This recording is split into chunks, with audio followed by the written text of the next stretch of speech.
Merci de me retrouver pour cette seconde partie donc, que je pensais faire le lendemain de la première, mais du coup je me suis dit que j'avais le temps, alors pourquoi ne pas la faire maintenant. Alors on va continuer donc, il reste environ, allez, une petite 20-25 films, environ. Alors on continue avec Fast and Furious 1, Fast and Furious 2, Fast and Furious 3, Fast and Furious 4, Fast and Furious, viens ici toi, 5, et Fast and Furious 6. Alors pourquoi je me vante comme ça? Parce que je suis extrêmement heureux de les avoir, parce que ils sont encore quand même assez chers, je trouve, quand même en magasin. Je crois que c'est 10 euros, 10 euros le film. D'ailleurs, ils les ont sortis dans de nouvelles éditions.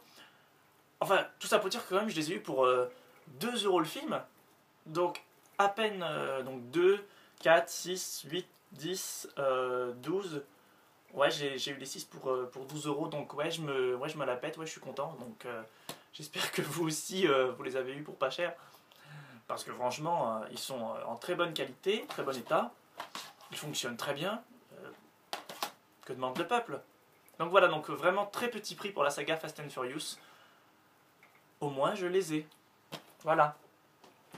Ensuite, The Forest, un petit film d'horreur, mais alors vraiment petit film. J'en avais déjà parlé aussi, pareil, dans une précédente vidéo. Donc très moyen, pas franchement intéressant et avec un final non abouti, je trouve. Dommage. La Crypte, que je n'ai pas encore vue, parce que donc déjà forcément la pochette m'avait attiré parce qu'elle est scintillante, mais également le résumé qui a l'air sympathique. Je vous invite à aller voir sur internet parce que voilà, je ne vais pas trop m'attarder. Donc spectaculaire et rythmé, La Crypte procure son lot de frissons, donc c'est peut-être vrai, c'est peut-être faux, je ne sais pas. On verra. AI, intelligence artificielle, donc pareil, un film culte du cinéma. Donc celui-là, oui, il est un petit peu abîmé, mais bon, c'est pas très grave. Avec Joel Osment. Non, comment ça? Hayley Joel Osment, pardon, excusez-moi. Donc c'est le nom de cette... Voilà, en plus c'est marqué ici. Hayley Joel Osment, donc, qui est le nom de ce jeune acteur-là qu'on avait pu voir notamment dans le film Sixième Sens avec Bruce Willis il y a des années. Aujourd'hui, il a beaucoup changé. Alors je sais même pas s'il continue à faire des films. C'est dommage d'ailleurs qu'il ait évolué aussi mal. Donc voilà, je l'ai pas encore vu. Eh oui, je sais. Et c'est un film culte, donc il faut que je le regarde. Il était passé à la télé il n'y a pas si longtemps, enfin si ça commence à dater d'ailleurs maintenant. Et puis je n'avais pas vraiment accroché parce que je trouvais que ça avait l'air futuriste et tout. Mais bon voilà, quand j'ai vu le film à 1,90 € je crois. Ouais, je crois qu'il était à 1,90 € ou 1,50 €, enfin pour 40 centimes de plus ou de moins. Je l'ai pris, donc est-ce que je le regarderai bientôt ou dans un an ou deux? Je ne sais pas, quand ça me prendra. Très content d'avoir trouvé ceci. Insomnia avec Robin Williams et Al Pacino et Hilary Swank.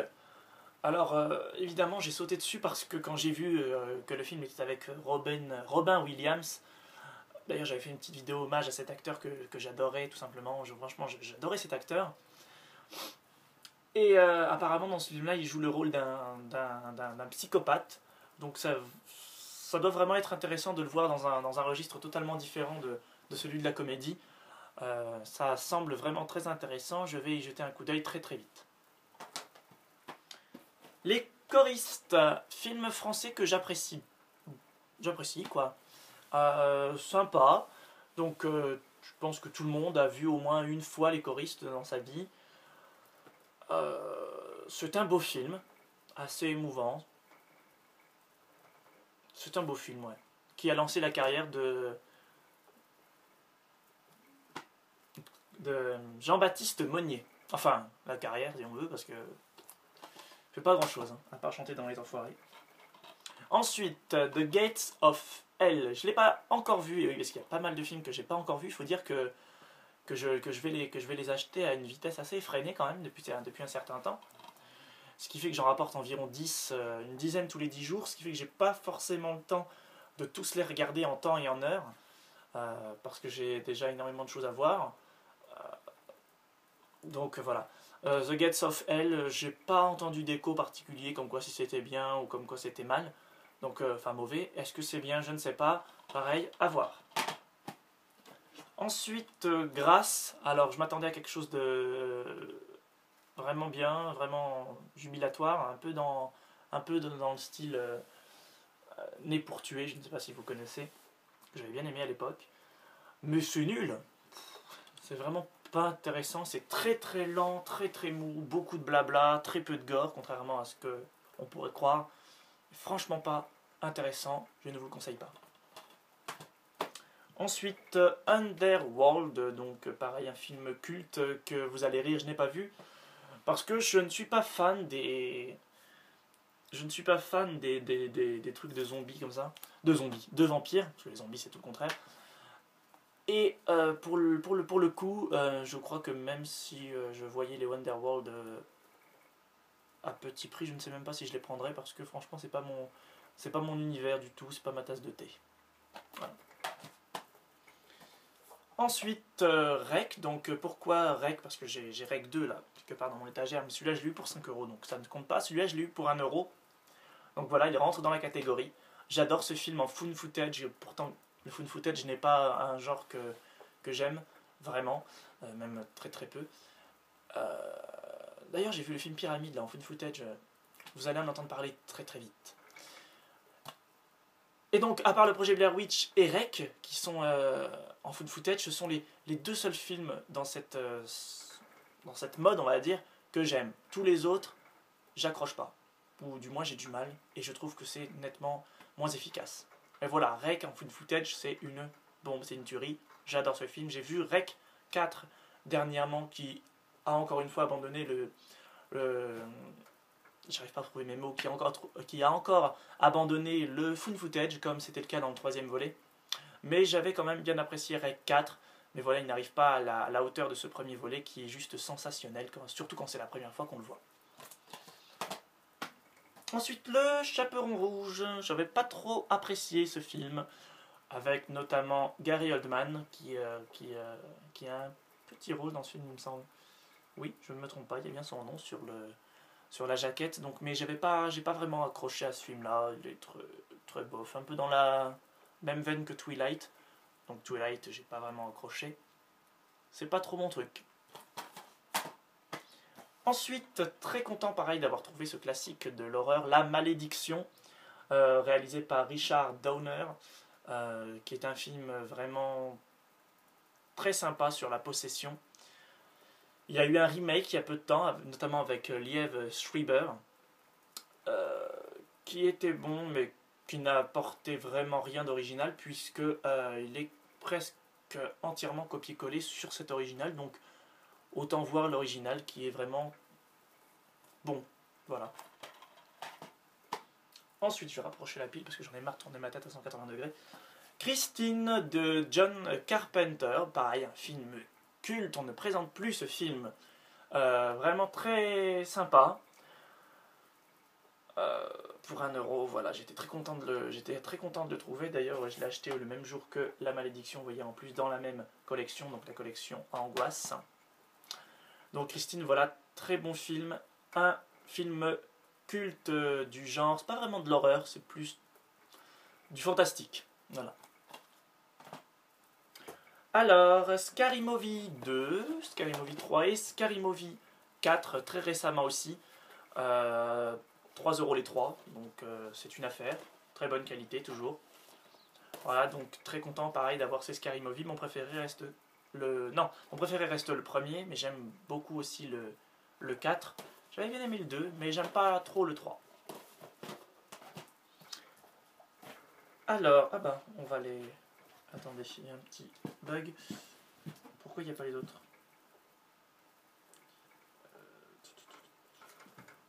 Ah si, ils sont là. Voilà. Alors, je voulais juste vous montrer la trilogie des Urban Legend. Pareil, donc le premier était sympathique. Le deuxième, je ne l'ai pas encore vu.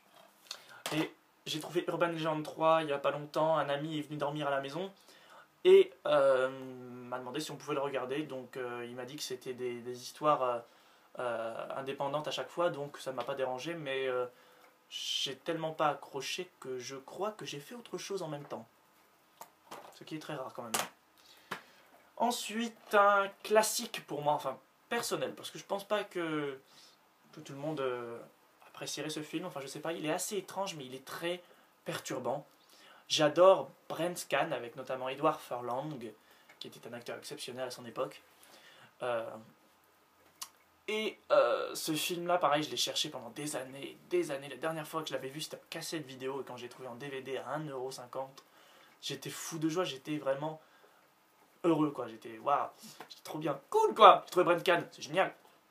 Il est vraiment super, en tout cas, je vous le conseille. Brent Scan est très, très, très, très bon. Mais voilà, ça reste particulier, c'est possible que l'univers ne vous accroche pas plus que ça. The Grudge et The Grudge 2. Je suis pas fan des The Grudge parce que tout le monde dit ouais, ça fout les boules et tout ça. Enfin. Parce que je sais faire aussi le fantôme de The Grudge. Donc, non, voilà, The Grudge, c'est pas vraiment. J'ai pas trouvé ça terrible. Ça ne me fait pas peur du tout. Je trouve même ça rigolo en fait. Je rigole moi quand je regarde The Grudge. Ensuite. Alors, par contre, ça par contre, c'est le contraire. Ça me fait pas vraiment rire en fait.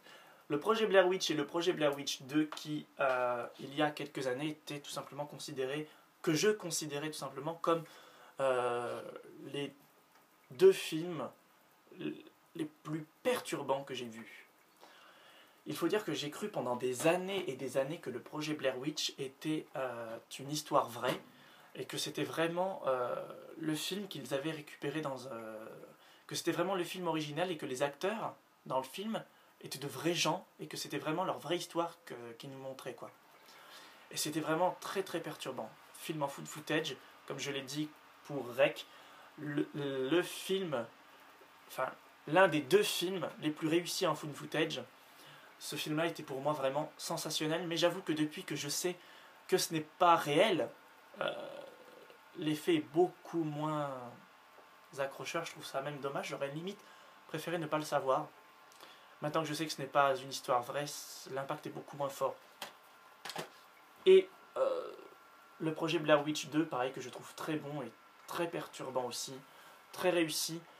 Je vous le conseille, le projet Blair Witch 2, le livre des ombres, qui n'est pas en food footage, mais qui est quand même très bon. Land of the Dead, donc qui est le remake de, je crois que je l'ai quelque part, Zombie, de George Romero. Donc voilà, l'original et le remake, je les trouve très bons tous les deux. Je les trouve très bons tous les deux, j'ai pas vraiment de préférence pour le coup. Voilà. La guerre des mondes avec Tom Cruise, donc voilà, film très connu. Je l'aimais bien avant, mais je trouve que plus on avance dans le temps et plus le film perd de son effet. Ensuite, Indépendance D, donc dans la collection science-fiction. J'avais vu le premier, j'avais pas spécialement aimé. Tout le monde me dit quoi, t'as pas aimé Indépendance D et tout. Alors j'ai dû louper quelque chose à mon avis. Je pense que je ferais bien mieux de le revoir, surtout qu'il y a une suite qui va arriver mais qui n'est pas avec Will Smith, donc je trouve ça dommage. Mais voilà, je pense qu'il faut que je me refasse un deuxième avis sur Indépendance D parce qu'à mon avis j'ai dû louper quelque chose d'important. Ensuite, dans la même collection, faut que j'arrête de dire ensuite, Godzilla, donc l'original. Hein. J'ai pas encore, si j'ai vu le remake, mais je ne l'ai pas encore en DVD donc. Et donc Godzilla, l'original, que j'aime bien sans plus. Inutile de m'attarder, je pense que tout le monde connaît Godzilla. La Ligue des Gentlemen extraordinaire avec notamment je crois, Sean Connery, voilà. Je n'ai pas vraiment trop apprécié, c'est pas trop mon truc, les trucs un petit peu avec... En fait, je ne suis pas vraiment fan des trucs Marvel, et je crois que c'est Marvel, je crois, il me semble. Je ne suis pas sûr. Je sais pas, j'ai du mal avec ce genre de trucs. Alors, il y en a énormément qui vont me taper sur les doigts, mais je vous cache pas, je n'ai pas vu Captain America, je n'ai pas vu Thor, je crois que j'ai vu un seul Hulk il y a très longtemps. J'ai pas vu un seul Iron Man, j'ai pas vu les Avengers. parce que ça m'attire pas spécialement, mais c'est vrai que j'ai envie quand même d'essayer de m'y mettre, parce que c'est vraiment la grande mode, et je trouve dommage de ne pas participer à cette mode-là. J'ai l'impression d'avoir un train de retard, et c'est vrai j'aimerais bien me rattraper quand même, donc peut-être qu'à l'occasion, ça va me prendre, je vais tous me les regarder, comme ça je serai à jour en tout cas. Hugo Cabret pour 2 euros. Donc un film de Martin Scorsese qui sort complètement de son registre pour le coup et qui nous offre un film d'aventure assez sympathique mais quand même assez longué et pas forcément palpitant. American History X, alors je tiens entre mes mains sans doute l'un de mes films préférés, je surkiffe ce film, je l'adore tout simplement, il est parfait et il est très très fort. Avec encore une fois Edward Furlong et Edward Norton qui est juste magistral dans ce film. Ce film est éblouissant et complètement surpuissant.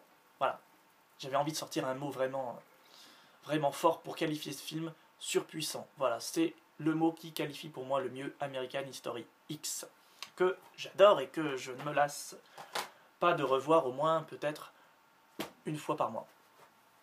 Ensuite, Souviens-toi l'été dernier et Souviens-toi l'été dernier 3. Celui-ci est une bouse abyssale. Celui-ci est plutôt sympa. C'est quand même un classique.